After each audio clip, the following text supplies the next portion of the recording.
Putik na. Opo. Putik-putik na siya. Natawid na kami sa ilog.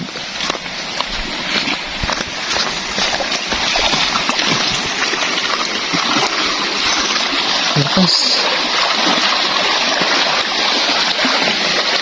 Ayun. Ayun ang ilog.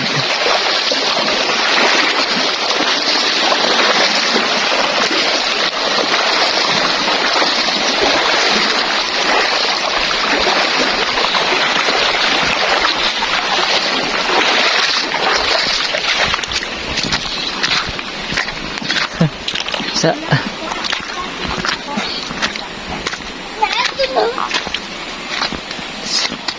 Nandun yung nagkukupra, kuya. nandun. Si Ate Mariel, nandun din.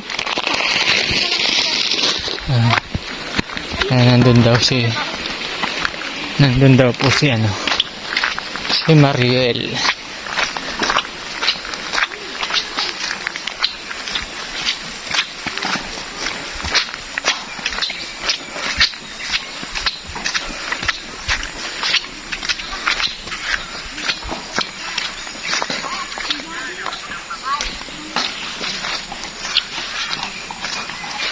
Ay! Kaya mo yan?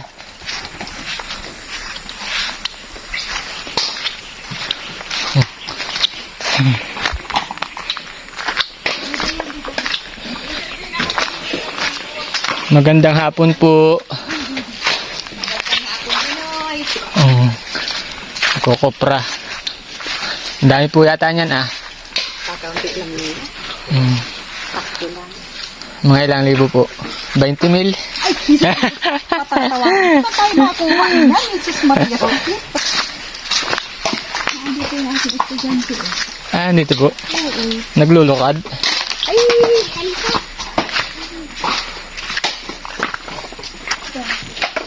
Hello, magandang hapon. Na ito pala. Mariel. Naglulukad. Ha?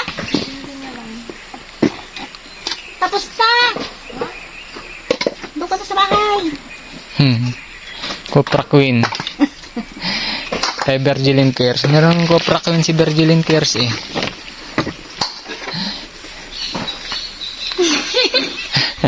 Hinawan ng bata. Ano yun mo? Parang di mo naman ako kilala. Manantot.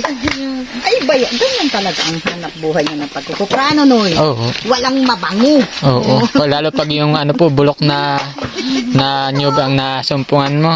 Oh, yung binaba ako nyug kanina. Di mo sinabi. Na. Malalim pala yung ano yun. Abot yung buta mo, be? Abot? Oh, Pinasok? sabi ko na sa'yo. Lalo na pag halimbawang baha siya, talagang ang tubig, lampo sa hanggang dito. Kaya itong estudyante ko, hindi yan nakakapasok. Saan po siya nadaan? Wala. Diyan din, Noy. Diyan. Kasi marami itong shortcut. Diyan. Diyan po, diyan ako. Tapos doon. Pero isa lang ang labasan niya. Pagka saan Pag baha, hindi makalabas. Nabulabo si kuya dahil pera na. Di ba? Tad pa yan. proseso yan. Mahatad. Sako. Sako, bayo. Hila. Anong bayo? Babayuhin yung sako. Ganun naman natin. Oo. Ayan, ito po yung isang estudyante dito, si Mariel. Ano siya, sulong anak ka lang Mariel? Dito to. Pito. Pero ikaw na lang yung nag-aaral dito, Ikaw na lang yung estudyante ni mama mo. Yung mga pamilya ko yung iba, iba naman ay nasa Panginoon. Nawala na yung sinas mo po. Nakawala na kanya. Namaya, pag nagdala ko.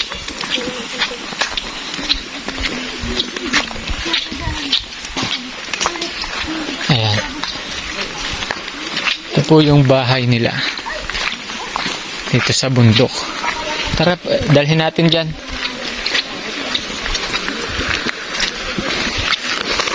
Mama, ito po yung tulang niya. Hawakan ba? Kabila. Oo, hawakan mo dito.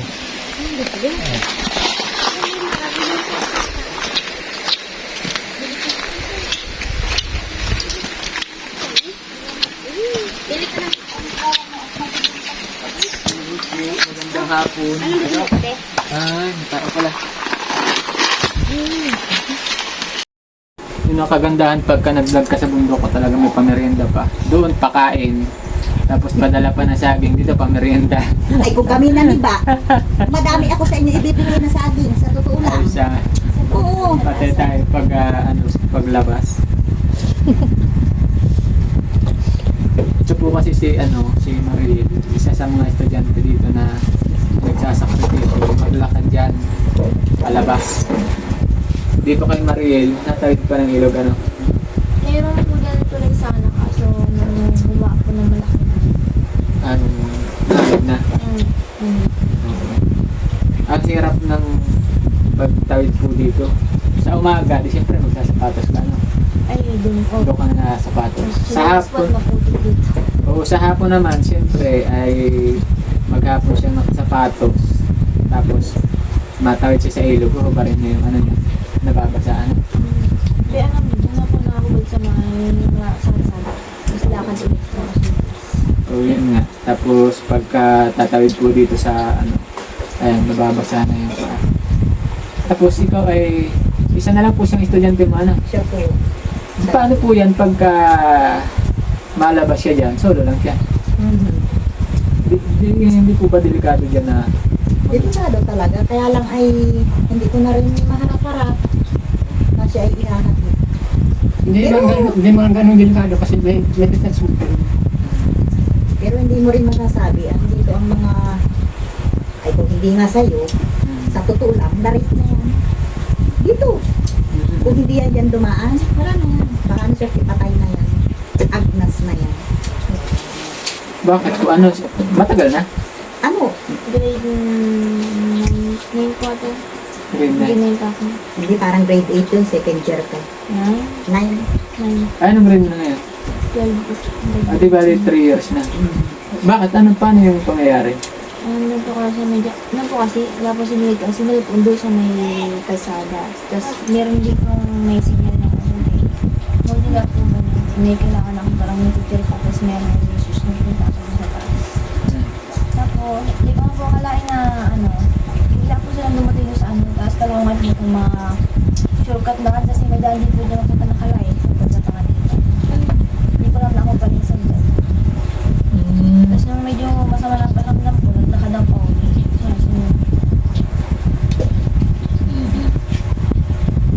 Saan taas? Dito?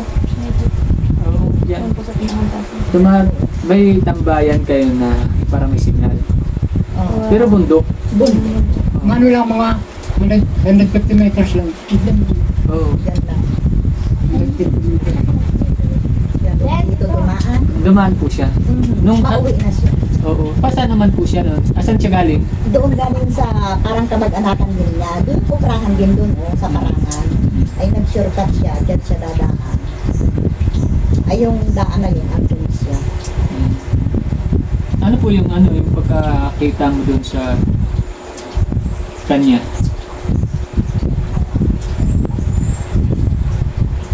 Ano po yung pangyayari na nakita mo sa time na yun?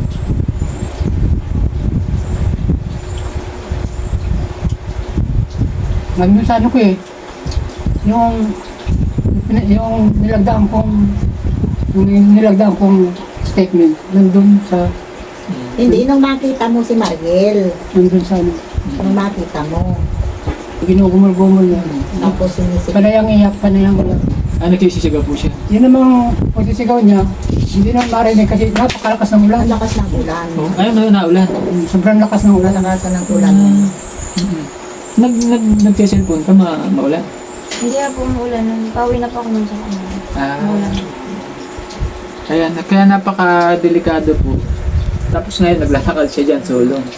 Makapasok lang. Wala po ba kayong bahay sa bayan na Meron man po, mga anak ko. Kaya ang ano ko nga dyan, dapat itong grade 12 na siya. Doon ko na yan paaaralin sa para. Ay, ayaw naman niya. Kaya ang ano ko, tapusin lang itong 1 taon na ito, doon na talaga siya sa panganipan. Hindi ko na siya dito papatirahin. Opo. Kasi ang hirap po talaga dito sa lalo sa katulad niya na may pangyayari na pala ng muntika na buti na lang po may dumaan. Oo. Na ano na-save pa siya. Paano kung walang dumaan? Di na ang hirap po nung kalagayan. Ano na yan, bulok na yan ngayon sana. Bulok na, wala na yan. Talagang papatayin niya na sinisip muraan. Ang lalaki ba, karamihan sa lalaki, pag hindi nakuha ang isang bagay, pinapatay niya. Nakaganong pati yun. Di mga ilang buwan po siyang trauma nun. Ito, Oo. hindi ko lang alam kasi yung pinagmamasdan ko ay parang hindi naman masyadong ano kasi ang isang tao baga pag hindi naman baga na rin parang hindi masyadong Hindi naman masyado pong may trauma. Pero sa pagkakataong na nangyari na sa'yo, ano yung pag-iingat na ginagawa mo dito pagka napasok ka? Alis na. Alis na ka na. Kasi minsan din po din na iwasan ako ng medyo yung mahal na madaling katamtamaan parang Hindi ka na nagpapaligay. Pero kahit pa po, isa sobrang layo dito, kailangan ng doble ingat na gagawin mo. Hanggat maaari, kung meron kang makakasabay papunta dito, sumabay ka na lang sana. hindi naman na pwedeng minsan magkakasabay-sabay kasi hindi naman pare-parehas ang oras ng retira ng high school. Oo, yun nga lang po. Ito si Natintin, medyo maaga yan. Ito na ka, digit alas 5 yan. Tapos, yung naandun sa unahan pa namin, medyo maaga-aga yun kisa dito. Pero maganda sana lalo kung magkakasabay-sabay sila. Siguro po, mas okay kung mag-usap-usap sila, magkataya na lang tayo lang Pwede sana. para hindi delikado. Kasi mahirap na po yung panahon ngayon eh. Anong trabaho ni Papa mo? Dito lang. Tulong-tulong na lang. Siya. Ano na lang kami magkakasabay. may ano po kasi may hika kaya ako Hindi talaga makatrabaho yan ng sa tuto. Pero ano naman po na susuportahan naman yung pang-araw-araw. Dito naman matikit naman po sa bundok kaya Huwag lang kami talagang yung tumigil sa ganyan-ganyan. Kakain kami. Kakain. Sila po yung napili namin na bigyan dito ng konting tulong galing sa The Golden Heart Group kasi po ito yung mga estudyante na talagang nandito sa bundok. Sila yung pinili namin na bigyan kahit pangbaon lang. Kaya meron po kami dala dito na pangbaon lang po muna. Nasa ano na kayo ngayon sa DSWD? Hindi, wala po. Ano lang po kami, ito bigay ko kay Mariel, pambaon lang. Tsaka yung bigas. Kasi para mas ganahan silang pumasok kahit malayo yung lugar. May minsan nga po sir, pag halimbawang nagagalit ako, yan, minumura ko pa yan. Kasi ang purpose ko, mas gusto ko siyang nasa eskwelahan kaysa na andito sa pamamahan. Yan talaga ang gusto ko lagi dyan. Ay may minsan naman, gusto ko laki ng tubig, bakit? Paano ba yan? Kaya itong si Agong, may tulay talaga dyan na ginawa. Wala naman natulong na mga kapitbahay na sabihin mong tatawid dyan. Kasi po kayo naman yata matawid. Hindi, dyan may natawid din dyan. Meron din. Oo. Tapos dun sa unahan, wala nga silang estudyante. Pero pagbaha, dito pa rin nadaan. Ang ibig ko bang sabihin, yung asawa ko ay may sakit na, yung ganyang hika, halos yung mabibigat na trabaho, hindi kayang pasanin. Sana magtulong-tulong sila. Kaya ngayon, na agos nung baha nung nakaraan, kalakihan, sabi ko, wag mo nang gawain yan, wala naman sa'yo natulog. Yung kasamaan baga minsan ng ugali ko, siyempre, makakapag-isip ako. Dapat nga po dahil sa kayo na lang dito po ay magkakalay. Ang layo ng pagitan ng mga kapitbahay ay dapat po nagtutulungan na Yun din. na nga sana, tulong-tulong ka. Katulad dito sila nabili. Pwede mabili sila, matawid sila ng ilog. Kung may tulay sana na kahit kawayan. Hindi pa sila tintin pag dyan nadaan, limbaw. Pero kung halimbawang ganyan man, okay lang. Dyan sila tumadaan. Pero talaga ito sa unahan namin, yung pamangkin niya, ang eskwela talaga, dito talaga dadaan. Minsan doon, hindi na sila makatawid at siyempre malaki na ang tubig. Ayun lang mga kaibigan, ano, maraming salamat po uli sa The Golden Heart Pro. At sa lahat ng ating manonood, pakisuyo na lang po uli ng paki-like, share itong video ni Mariel. Ayan. Maraming salamat po.